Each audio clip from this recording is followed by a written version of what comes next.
Europe 1. Le talent de la France bouge. Mélissande, vous êtes la fondatrice d'Iconote. Vous avez 29 ans. Vous avez créé Iconote en 2020. Tout à fait, c'est ça, ouais. Vous avez fait une école de commerce spécialisée dans le luxe. Donc là, vous avez commencé à faire des stages par-ci, par-là. C'est là où vous vous êtes dit, moi aussi, j'ai envie de me lancer dans l'entrepreneuriat. Oui, j'ai eu la chance d'avoir des super bons stages dans l'entrepreneuriat parce que je ne trouvais pas dans les grandes maisons de luxe. C'est pas plus mal, finalement. Et c'était ce qu'il fallait que je fasse. Pourquoi ? Parce que je pense que j'ai appris plein de choses. J'étais directement avec le dirigeant, j'ai fait une multitude... C'était dans des startups ? Oui, c'était dans des startups, vers la région de Fontainebleau, qui sont aujourd'hui plus en vie, malheureusement. Mais j'ai découvert tout, je faisais vraiment de tout, de la communication à la gérance de l'entrepreneuriat. Et c'est ça qui m'a permis de prendre confiance en moi et de toucher à tout. Et ce qui m'a permis, après mon CDI que j'ai envoyé valdinguer après mon école de commerce, de créer ma propre marque Iconote. Vous dites valdinguer, c'était insupportable ? J'ai démissionné... Non, pas du tout. C'est parce que ça me plaisait plus. J'ai démissionné sur un coup de tête. D'accord, comme ça, au moins, ça permet de faire aussi des grandes choses. C'est intéressant ce que vous dites, Mélissande, parce que souvent, quand on termine une école de commerce, on termine ses études, on rêve d'aller dans les grandes maisons de luxe. Julien ne me dira pas le contraire, Julien Paulet, puisque vous avez travaillé longtemps dans des groupes de luxe avant de rejoindre l'entreprise familiale qui est Promode. Exactement. Et donc, c'est intéressant pour nos auditeurs, que c'est bien aussi d'aller dans des startups parce qu'on a les mains dans le cambouis finalement. Ah oui, moi, mes stages, je suis très heureuse de les avoir faits dans les entrepreneurs. Et ça permet de toucher à tout surtout. Ouais. Et d'avoir une énorme expérience.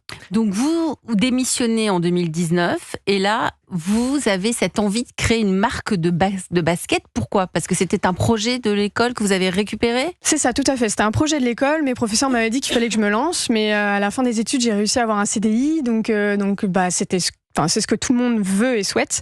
Je suis allée dans mon CDI, ça m'a pas plu, je suis partie. Et du coup, je me suis lancée dans ma marque de basket de mon école de commerce. Parce que je me suis dit que j'avais rien à perdre, tout à y gagner. En expérience, en développement personnel aussi. Donc je me suis lancée à corps perdu depuis 5 ans chez Iconote. Donc vous aviez à peine 24 ans. C'est ça, tout à fait, c'est fort. Allez vous pitcher, Iconote c'est quoi ? Et on se retrouve juste après, c'est à vous. Alors Iconote, c'est une marque de basket éco-responsable tout-terrain, faite à base de matériaux 100% recyclés. On est fabriqué au Portugal, c'est moi qui cherche les matières, qui les trouve et qui monte toutes les chaussures et qui les dessine. Donc la dernière paire, c'est la Phoenix, modèle tout-terrain qui peut aller jusqu'à des petites courtes distances de course. Elle est en plastique recyclé et surtout la semelle est en algues recyclées. Donc on prend les algues invasives en Bretagne, on les met en paillettes, on les agglomère avec du plastique recyclé, ce qui fait de la gomme et avec ça on en fait une semelle. Et ça fait 2 ans que je planche sur cette basket-là, donc j'en suis très très fière. Et elle est disponible en 2 couleurs, à 160 € encore en prix précommande sur le site internet, mais elles sont livrables sous 2 jours en Colissimo. Et elles sont disponibles du 35 au 46, donc on est mix. Génial. Merci pour votre pitch, Mélissande Geldi, fondatrice d'Iconote. La basket est en train de faire le tour du studio. Elles sont légères. Ouais, très légères. Elles sont belles. Là, il y en a une en kaki jaune et l'autre, elle est beige sable. Oui, tout à fait. On voulait des couleurs vraiment passe-partout qui puissent aussi être autant mises avec un costume bleu marine. Non, mais je sens si ça sent l'algue, ça va me gêner. Mais non, pas du tout. Ça sent pardon, Benjamin, tu sens tes baskets et tes chaussures quand on les achète ? Ouais, j'aime bien cette odeur un peu neuf. Heureusement que je ne les avais pas portées avant, celle-là. Ça sent pas l'algue ? Non, absolument pas. Ça sent très bon. Elles sont mixtes ? Oui, elles sont mixtes. Celles-ci sont disponibles du 35 au 46. Voilà, on est dans c'est pour tout le monde aussi. Autour de la table, tiens, Julien Paulet, patron de Promode, votre regard sur cette jeune marque de basket. Merci de me faire découvrir cette marque de basket que je trouve déjà le produit est très très beau et c'est quand même ça le principal. Et en plus j'adore l'histoire qu'il y a derrière cette basket là. Et donc je vais me dépêcher d'aller précommander la mienne. C'est vrai ? Ouais. C'est super sympa. Julien Honard, coach de ce soir. Oui, alors moi je suis d'abord allé voir sur le site internet. Donc il est bien ?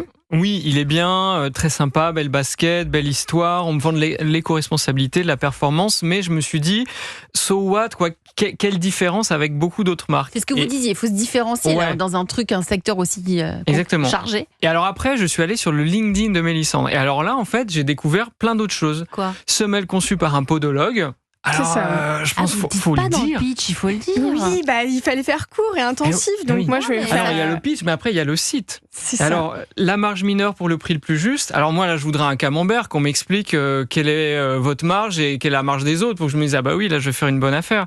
Après, des matériaux les plus éco-responsables possibles. Expliquer les choix, transparence sur les matières, processus, lieu de fabrication, aller un peu plus loin quoi dans l'explication de tout ce que tu fais, parce que je pense que la basket que tu as conçue, elle est bien plus géniale qu'une simple basket. J'ai compris. Et que les arguments qu'on nous présente sur le site qui sont un petit peu génériques. C'est un peu convenu. Ouais, disons que en fait, il y a beaucoup de choses derrière.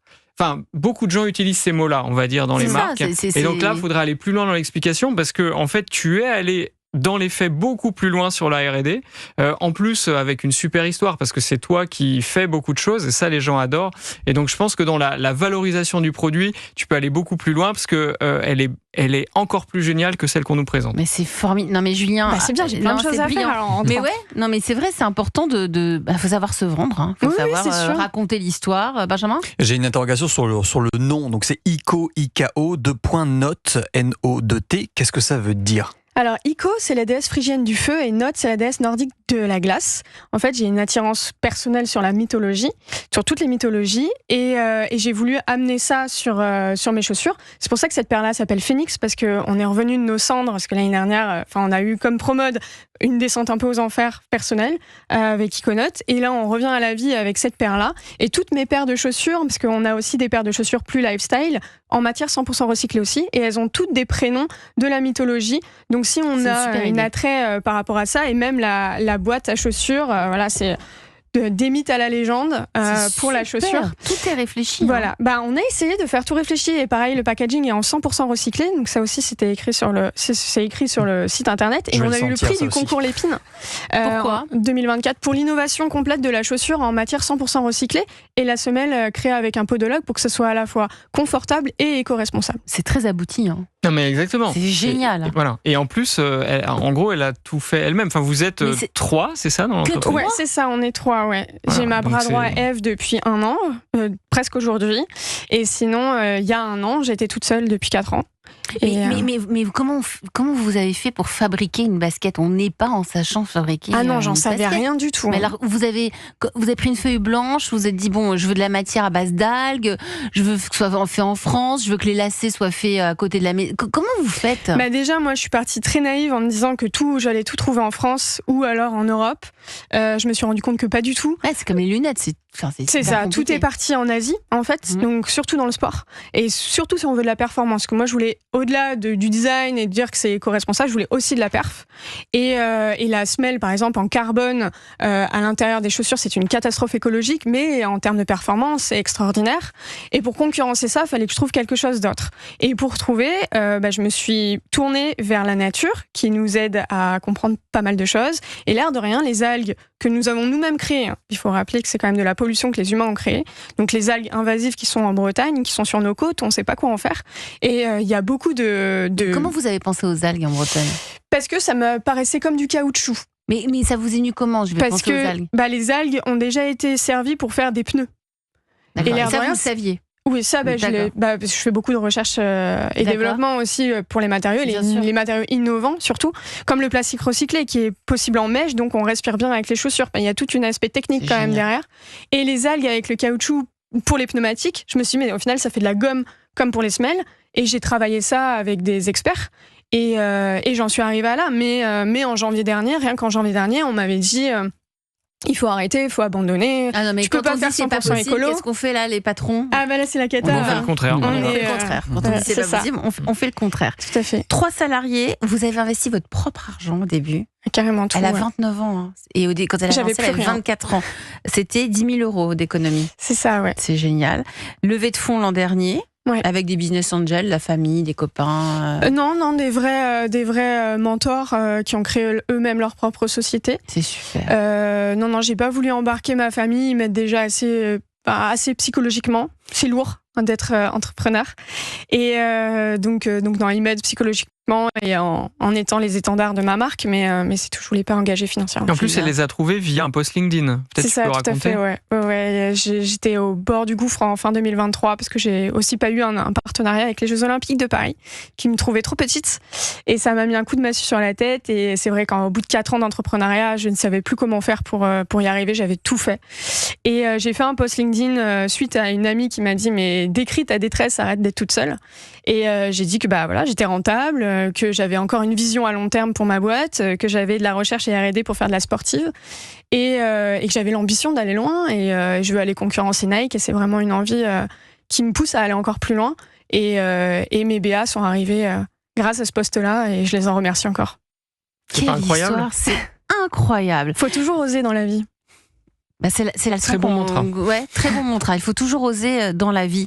Mélissande, vous avez aussi des besoins et on est là pour vous aider. C'est pour ça que la France Bouge existe. Aujourd'hui, vous êtes seulement vendu sur votre site internet. Tout à fait, ouais. Donc on cherche des revendeurs. C'est notre but en 2025, c'est ça, ouais. Ouais, des revendeurs, pas encore de boutique, c'est encore un autre métier. Oui, donc c'est on encore est un autre d'accord. métier. Est-ce que ce serait des collabs, des capsules, Oui, des revendeurs dans un printemps? C'est quoi en fait quand vous en fait, cherchez quoi? on est ouvert à toutes les possibilités, que ce soit des collabs avec Promode ou avec d'autres boutiques. C'est ça. Mais, j'étais en train de vous y allez direct. J'étais en train de Mais on en a déjà j'étais en train de mettre l'apéro et après j'allais passer au plat principal. Non, en mais vrai, vous y allez, On vous va avez discuter, raison. Mélissa. On va discuter. Oui, je sais. Non, mais ce que je veux et ce que je souhaite vraiment, c'est d'apporter, et c'est pour ça que je me retrouve vachement dans Promode, c'est d'apporter cette paire de chaussures-là à peu près tout le monde, le plus simplement possible. Et aujourd'hui, sur Internet, il y a quand même encore un frein à l'achat. Comment sont les chaussures? On comprend pas vraiment ce que c'est. On sait pas si on va être bien dedans, etc. Et vraiment, la priorité aujourd'hui, c'est de pouvoir amener ces chaussures-là en face des clients et leur dire, elles sont écologiques, elles sont faites. Elles sont dessinées en France, donc moi je suis de Fontainebleau, elles sont vraiment dessinées en Fontainebleau. Toutes les matières sont écolo et en même temps elles sont performantes et vous allez être bien dedans. Parce Elles qu'on sont a fabriquées pensé ça. où? Au Portugal. Au Portugal. À côté Ça de va, Porto. c'est pas non plus trop loin. À Allez. 1193 km de mon bureau à Fontainebleau.